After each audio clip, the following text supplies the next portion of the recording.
nabiyyin dan khataman nabi. Siapa itu haji musyrikin? Orang-orang musyrik. Zaman dulu pun haji juga. Jadi syariat haji ini telah ada sejak zaman Nabi Ibrahim. Bahkan Rasulullah pun sebelum pindah ke Madinah berhaji juga. 10 tahun di sini berhaji setiap 10 tahun. Tapi syariatnya bukan syariat Rasulullah. Syariatnya Nabi Ibrahim. Orang-orang musyrik pun berhaji. Tapi haji mereka ini ada maksud tujuan dunia. Ini untuk saya lah ini. Mungkin jual hotel ya kan, jual bus ya kan. Ini perlu perbaiki niat, ya kan? Niatnya bantu ya. Bukan dagang. Kalau ada untung sikit-sikit ya. Wajar nih. Kenapa? Dulu orang dari Yaman mereka bawa peralatan perang, baju-baju, dan dari Syam bawa makanan. Jumpanya di Mekah, barter. Mereka jadi haji untuk tujuan apa? Dunia. Barter-barter. Dan sampai sekarang pun ada juga hajinya musyrikin itu ada. Walaupun dia udah Islam. Datang kemari ya. Walaupun dia Islam tapi hajinya haji musyrikin. Datang kemari untuk tujuan dunia.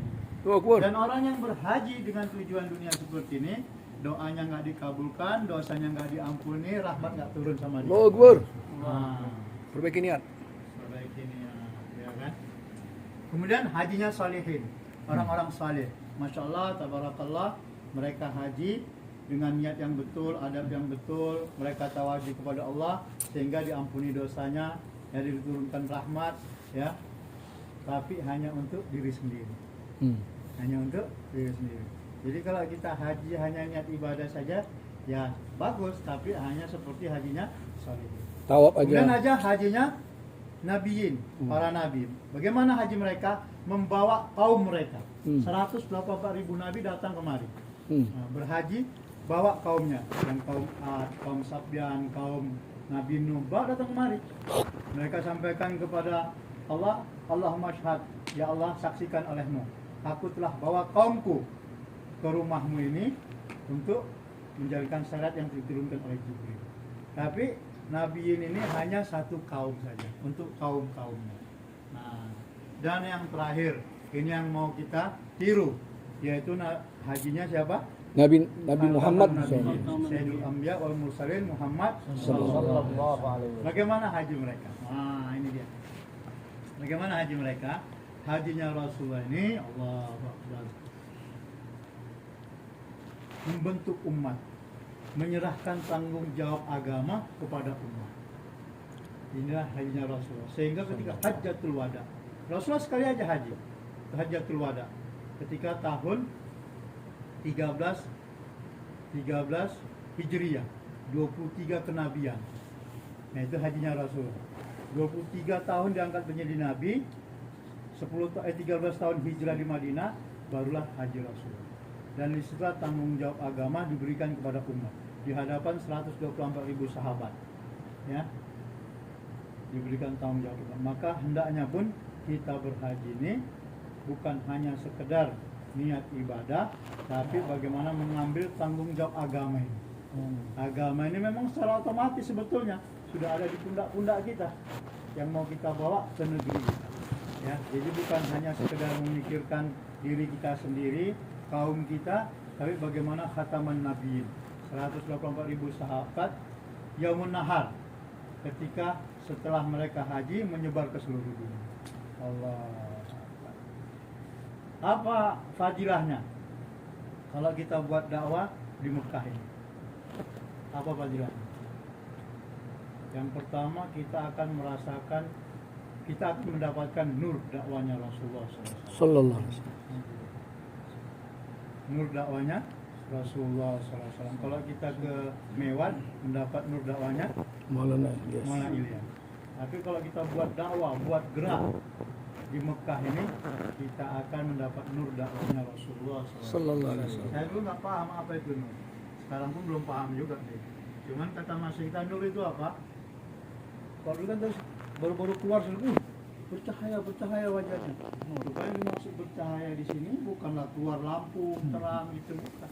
Tapi transfer fikirnya Rasulullah SAW. Nah, ada fikir dan risanya Rasulullah SAW. Masya Allah, sering kita dengar kalau kita jauh lah, ya kan?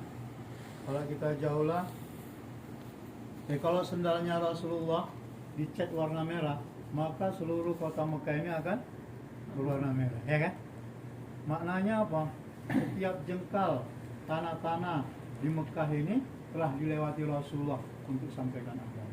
Jadi hari ini pun kalau kita gerak buat dakwah, jauhlah khususi dari hotel ke hotel, dari satu orang ke orang yang lain, maka berkesempatan besar telapak kaki kita itu menepati telapak kaki Rasulullah.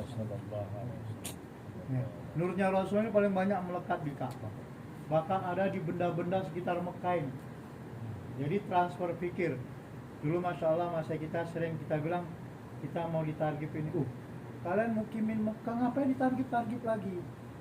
Setiap tempat, setiap jalan, setiap benda-benda yang ada di Mekah ini sudah mentargib kalian. Melihatnya saja, melewatinya saja sudah mengingatkan bagaimana dakwanya Rasulullah. Nggak perlu lagi kalian ditargib gitu. Sudah otomatis datang ke Mekah ini jos, langsung semangat. Jadi kalau kita nggak semangat buat dakwah ini lucu. Aneh. Kata Syed Ahmad Khan, Aneh. ketika di negeri kita semangat buat dakwah. Ya, kita jauh dari Rasulullah, kita dekat dengan amal Rasulullah. Kita buat ikram, kita buat tafakur, kita datangi orang, kita usuli orang. Jauh dari Rasulullah, dekat dengan amal Rasulullah. Ini sudah dekat dengan Rasulullah, Maulid Nabi dekat. Ada toilet Abu Jahal itu udah datang ke Maulid Nabi ya? Belum. Belum lagi. Belum Abdullah. Dekat dari sisa itu. Kalau naik shuttle bus, pas turun di situ itu di terowongan itu. Di terowongan itu. Samping kanannya itulah Maulid, tempat lahirnya Rasulullah. Rumah Rasulullah. Kalau rumahnya maju lagi, lain lagi. Kalau rumahnya Rasulullah dengan Siti Khadijah, maunya luangkan satu waktu biar datangnya. 400 situs di Masjidil Haram itu yang dihapus oleh Saudi. 400 situs. Ya, mana rumahnya Abu Bakar dulu yang 8 toko dijual. Udah ke sana? Belum. Besok siap Pak Salim ngawani kami. Namanya? Siap. Kuburannya Sumayyah yang ditombak kemalannya oleh Abu Jahal? Belum juga. Ya Allah. Makbura Zubaika belum sana ngirim Yasin 4 jam belum? Tidur aja Pak di kamar. Betul. Iya Allah. Enggak, dalil enggak ada. Dalil enggak ada. Ke Ma'la belum juga? Udah. Lewat aja. Khadijah. Lewat aja. Jadi kurang semangat pula. Dalilnya enggak ada, Ustaz. Pak Salim. Dalilnya enggak ada. Dalilnya enggak ada. Dalil enggak ada dalil. Ustaznya. Kita mana udah sering kemari? Paman yang bema aja kan ngajak. Rumahnya Ummu Hani? Ya enggak tahu. Siapa itu Ummu Hani? Siapa itu Ummu Hani? Rumahnya Ummu Hani itu tempat Isra-nya Rasulullah. Apa itu Isra? Perjalanan dari Mekah ke Masjidil Aqsa. Kalau Mi'raj perjalanan Rasulullah dari Masjidil Aqsa ke Sidratul Muntaha. Ummu Hani. Oh, Maulana lu tahu lah Maulana. Ya kan?